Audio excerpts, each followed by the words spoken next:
అద్భుతమైన మేధావి. తనే స్వయంగా ఈ బీసీలకు జరుగుతున్నటువంటి అన్యాయాల మీద ఈబీసీ కోటా విషయం కూడా సారే ప్రస్తావన చేసినటువంటి సందర్భం ఉంది. ఈ మధ్య మీరు కూడా చూసి ఉంటారు, తీన్మార్ మల్లన్న కూడా సహకారంతో ఆ డేటానంతా బహిరంగ సభలలో చెప్పేటువంటి పరిస్థితి కూడా ఉంది. ఆయన అంశాలన్నీ కూడా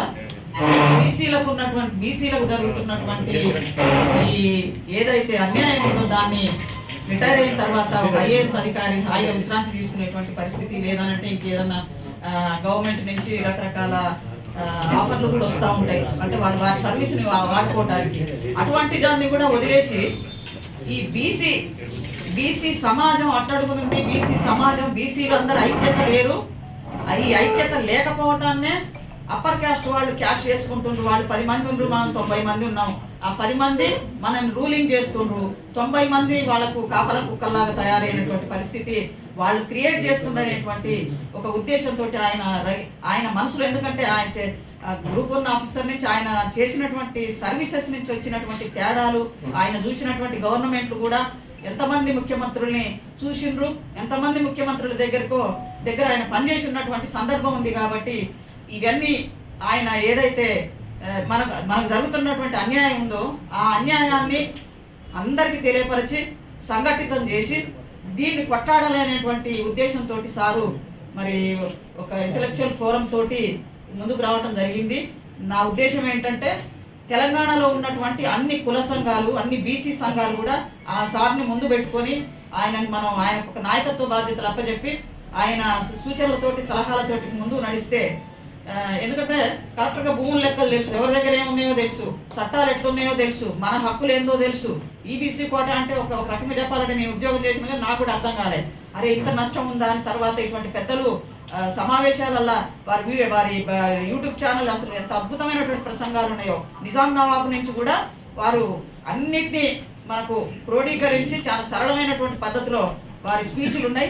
అవన్నీ దయచేసి బీసీ నాయకులు, ఎదిగే నాయకులు, ఎదగబోయే నాయకులు, ఆస్పిరెంట్స్ అందరూ కూడా వాటిని తప్పకుండా తీసుకొని మరి మనం ముందుకు పోవాల్సినటువంటి అవసరం ఉంది. సార్, ఈ సందర్భంగా మీకు ఖమ్మం జిల్లా నుంచి వెల్కమ్ చెప్తూ మీరు ఖచ్చితంగా ఇంకా పూర్తి బాధ్యతలు అన్ని వర్గాలకు, అన్ని కులాలకు, అన్ని యూదేకుల సంఘం జాతీయ ఇన్ఛార్జిని, బీసీ సంక్షేమ సంఘం జాతీయ కమిటీ మెంబర్ని, ఓబీసీ జాతీయ కమిటీ మెంబర్ని. ఇక్కడికి విచ్చేసినటువంటి రిటైర్డ్ ఐఏఎస్ అధికారి చిరంజీవులు గారికి మా అందరి పక్షాన స్వాగతం తెలియజేస్తూ, ఒక మంచి అవకాశము ఇది.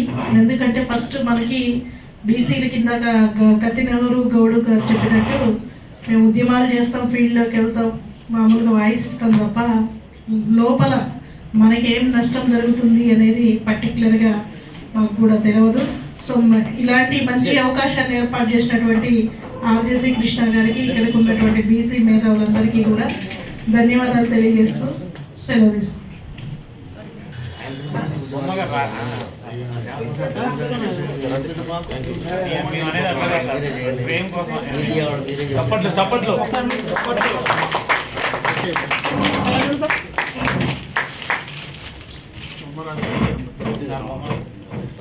ఒక సంఖ్య పెట్టు,